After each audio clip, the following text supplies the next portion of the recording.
Good morning friends. आज हम लोग बायोलॉजी की कुछ क्वेश्चंस को देखेंगे। बायोलॉजी की ये इम्पोर्टेंट क्वेश्चंस जो ऑब्जेक्टिव क्वेश्चंस के लिए हम लोग को बेनिफिशियल होगा।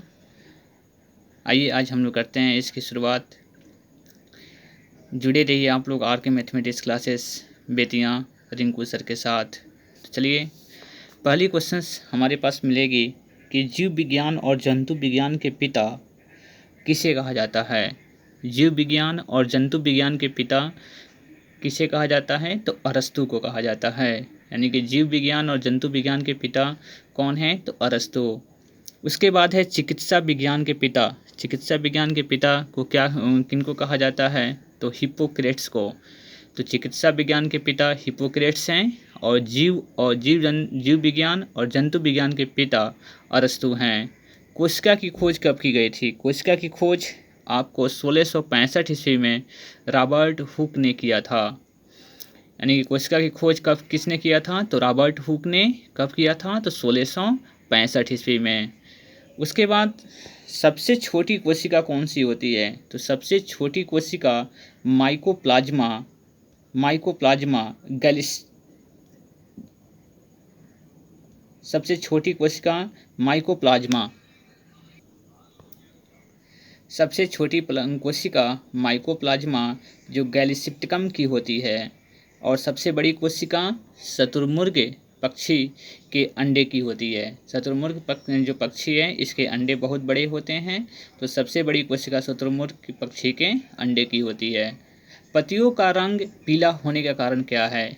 तो आप देखे होंगे कि पेड़ों में पत्तियों का रंग पीला हो जाता है, तो वह किसके कारण होता है, तो कैरोटीन के निर्माण में होना, क्योंकि उनमें कैरोटीन का निर्माण होता है जिसके कारण पत्तियों का रंग क्या होता है, पीला हो जाता है। फलों के छिलके और फूलों में वर्णी लवक पाए जाते हैं जिसे क्लोरोप्लास्ट बोलते हैं। तो पत्तों में, फलों के छिलके और फूलों में क्या पाए जाते हैं, तो क्लोरोप्लास्ट। लाइसोसोम को आत्महत्या की थैली कहा जाता है। तो क्वेश्चन एग्जाम में रहते हैं कि आत्महत्या की थैली किसे कहा जाता है, तो लाइसोसोम को।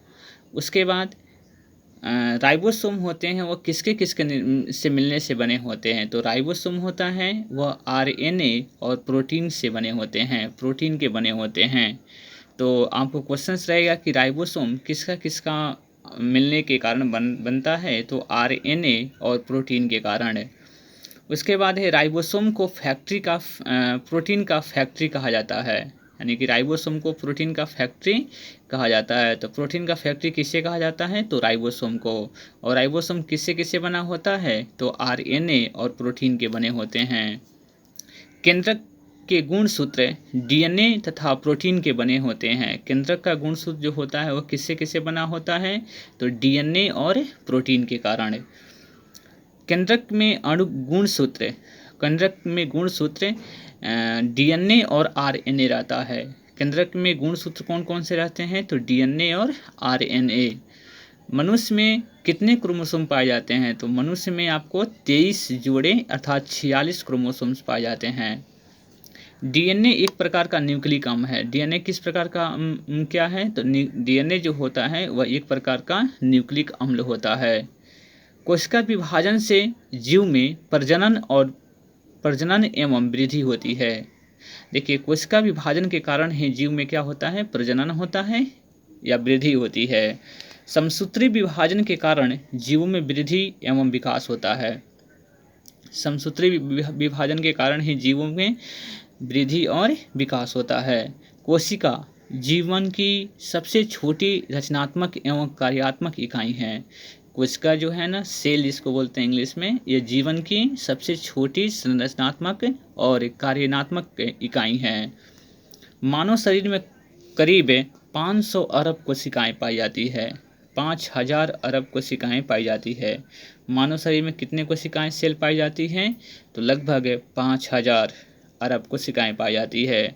गुणसूत्र की खोज किसने किया था, तो गुणसूत्र की खोज वाल्डेयर ने किया था। गुणसूत्र की खोज किसने किया था, तो वाल्डेयर ने।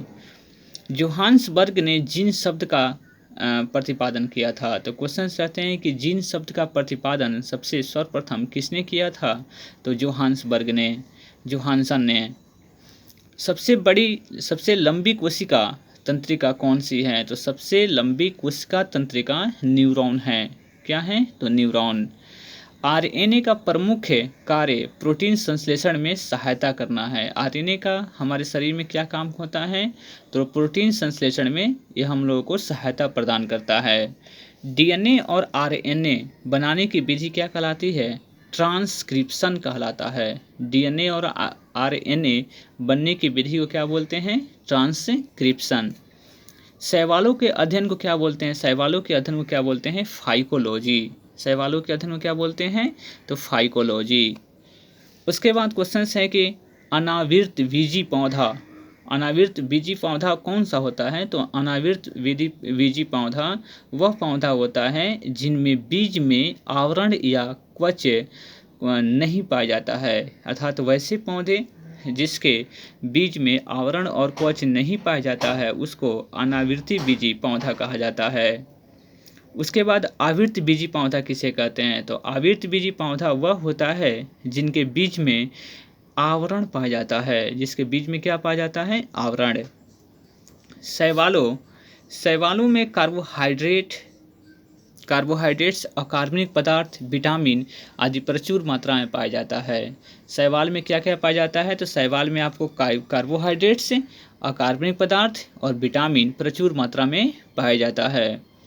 सबसे छोटा आवृत बीजी पादप कौन सा है? तो इसको बाबू सबसे छोटा आवृत बीजी पादप लिम्ना है।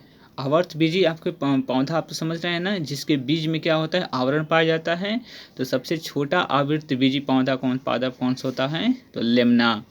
सबसे बड़ा आवृत बीजी पादप कौन सा होता है? तो यूकेलिप्टस। सबसे बड़ा आवृत बीजी पादप कौन सा होता है? तो यूकेलिप्टस होता है। सबसे छोटा पुष्प कौन सा है? सबसे छोटा फूल जो होता है वह वुल्फिया है, वुल्फिया। और सबसे बड़ा फूल कौन सा है? पुष्प क्या कौन सा है? तो रेफ्लेसिया। तो सबसे बड़ा पुष्प रेफ्लेसिया है और सबसे छोटा पुष्प वुल्फिया है। सबसे बड़ी पत्ती किसकी होती है? तो सबसे बड़ी पत्ती विक्टोरिया रिजिया की है, विक्टोरिया रिजिया की है। सबसे छोटा बीज किसका होता है? तो सबसे छोटा बीज आर्किड का होता है। सबसे छोटा बीज किसका होता है? तो आर्किड का। सबसे बड़ा बीज किसकी होती है? तो सबसे बड़ा बीज लेडोसिया की होता है, लेडोसिया। सबसे बड़ा बीज किसका होता है? तो लेडोसिया का। सबसे छोटा अनावृत पादप कौन सा है? तो सबसे छोटा अनावृत बीजी पादप जैमिया पिग्मिया है, जैमिया पिग्मिया।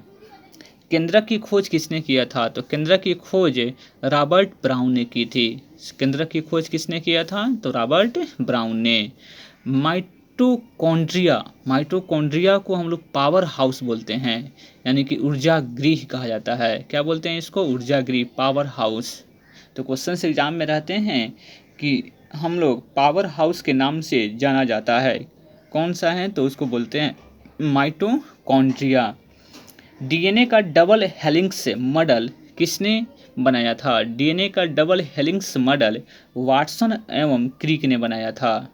डीएनए का डबल हेलिक्स मॉडल किसने बनाया था? तो वाटसन एंड क्रिक ने। संपूर्ण शरीर में रक्त का परिसंचरण कौन करता है? संपूर्ण शरीर में रक्त का परिसंचरण यानी कि रक्त को सबसे पहले परिसंचरण कौन करता है? तो हृदय करता है, हार्ट करता है। एक मनुष्य के शरीर में कितना लीटर आपको रक्त पाया जाता है? एक मनुष्य के शरीर में लगभग 5 से 6 लीटर रक्त पाया जाता है, रहता है।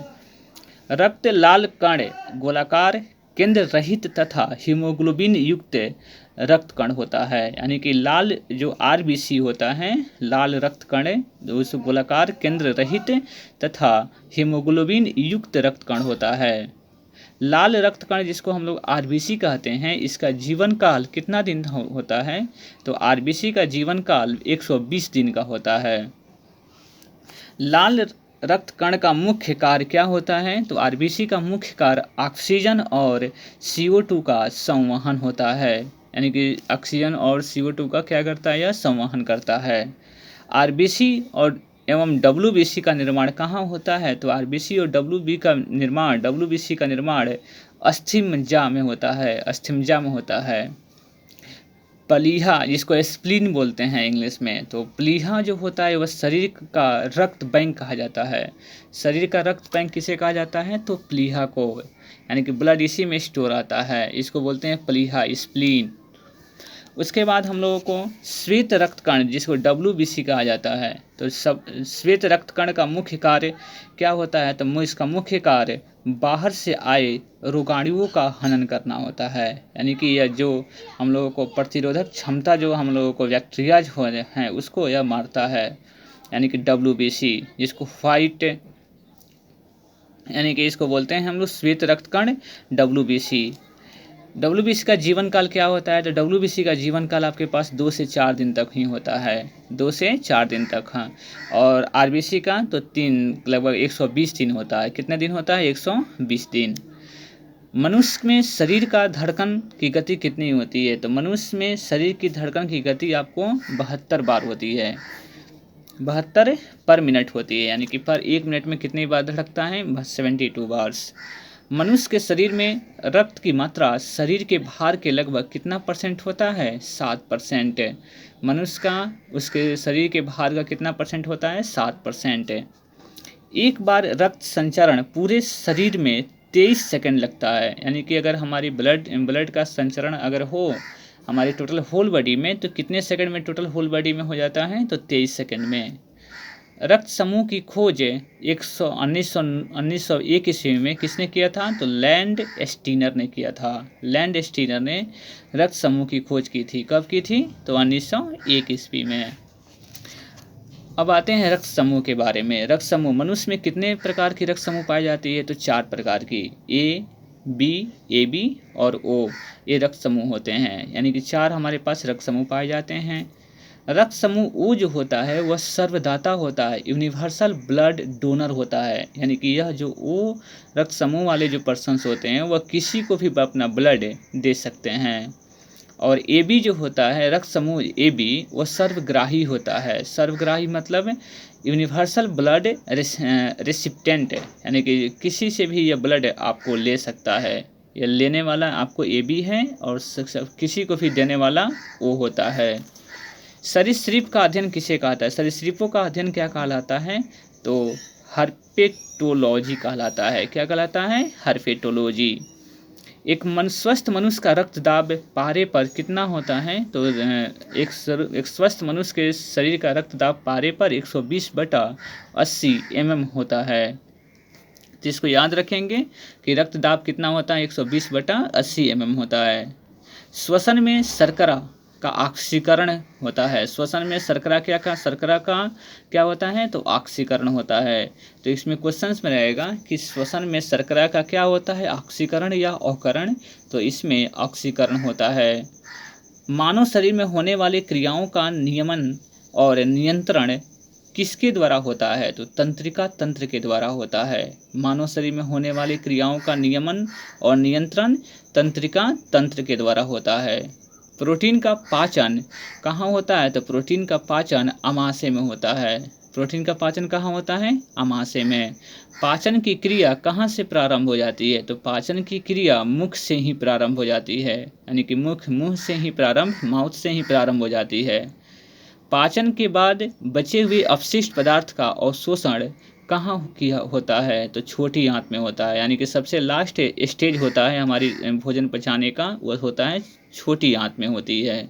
तो पाचन के बाद बचे हुए अपशिष्ट पदार्थ का अवशोषण कहाँ होता है? तो छोटी आंत में होती है।